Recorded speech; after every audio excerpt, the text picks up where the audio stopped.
প্ৰথমতে মই সম্পূৰ্ণ অনুষ্ঠানটো মই অকলে কৰিম বুলি আগবাঢ়িছিলোঁ। তাৰপিছত মোৰ লগৰে এজন বন্ধু পালোঁ, শিৱপ্ৰসাদ নাথ। তেওঁক আমি গোটেই কনচেপ্টটো ক'লোঁ যে আমি মিউজিক কৰিম, অলপ কম খৰচত কৰিম। আৰু আপোনাৰ সদ্যহতে কি হয়, মিউজিক স্কুলবিলাকত এনেকুৱা বহুত মিউজিক স্কুল আছে, শিকাটো কিন্তু তাত পৰীক্ষা দিব নোৱাৰে বা চাৰ্টিফিকেটটো নাপায়। আমাৰ ইয়াত পৰীক্ষাও দিব পাৰিব, চাৰ্টিফিকেটটো ইয়াতে পাব, আৰু গোটেই ডিটেইলছখিনি তেওঁলোকে অনলাইনতে পাব। আৰু অনলাইনত তেওঁলোকে ৰেজিষ্ট্ৰেশ্যন কৰিব পাব।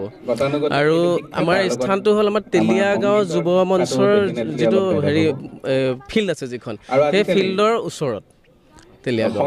বাকী যদি যোগাযোগৰ কাৰণে আপোনালোকে কৰিলে www.rudraksacademy.com বুলি এটা ৱেবছাইট আছে, নহ'লে আপোনাৰ কণ্টেক্ট নাম্বাৰ আছে 6900983162।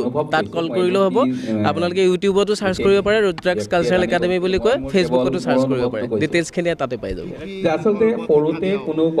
বিষয় মানে আমাৰ মেইনলি ভকেলটো থাকিব। ভকেলত আপোনাৰ দুটা থাকে, এটা ক্লাছিকেল থাকে আৰু এটা মডাৰ্ণ চং থাকে। আমাৰ ইয়াত দুইটাই প্ৰভাইড কৰা হ'ব, তবলা, গীটাৰ, পেড আৰু আধুনিক নৃত্য, আৰু লগতে আপোনাৰ আৰ্টটো থাকিব আমাৰ ইয়াত। দিন বাৰ মানে আমাৰ সপ্তাহত দুদিনকৈ হ'ব।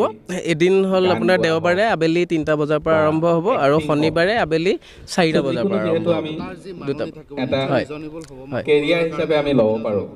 গতিকে মই ভাবোঁ যে এটা শিশু যেতিয়া শিশু অৱস্থাত থাকে, সকলোৰ কাৰণে সুবিধাজনক হ'ব, সকলোৰ কাৰণে মাননি বহুত বেছি নহয়। আৰু আমাৰ কি হয়, মিউজিক স্কুলবিলাকত কি হয়, এবাৰ এডমিশ্যন ল'লে 3-4 মাহৰ কাৰণে এৰি দিলে, তাৰপিছত শিকিবৰ কাৰণে আকৌ নতুনকৈ এডমিশ্যন ফিজ দিব লাগে।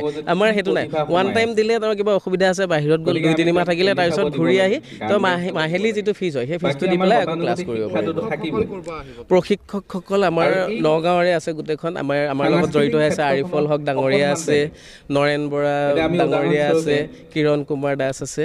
এনেকৈ আমাৰ বয়োজ্যেষ্ঠ শিল্পীসকল, তেওঁলোকে প্ৰশিক্ষণ দিব। আৰু আমাৰ এটা অনলাইন ক্লাছৰ চিষ্টেম আছে, যিটো আমাৰ থিয়ৰিটো হয়। থিয়ৰিটো আমি অনলাইনটো দিম, যদি এডমিশ্যন লওঁ অনলাইনৰ ক্লাছটো আমি ফ্ৰী কৰি দিম, আৰু তাৰ কাৰণে কোনো এক্সট্ৰা চাৰ্জ নালাগে দিব। হয়, ঠিক আছে, ধন্যবাদ।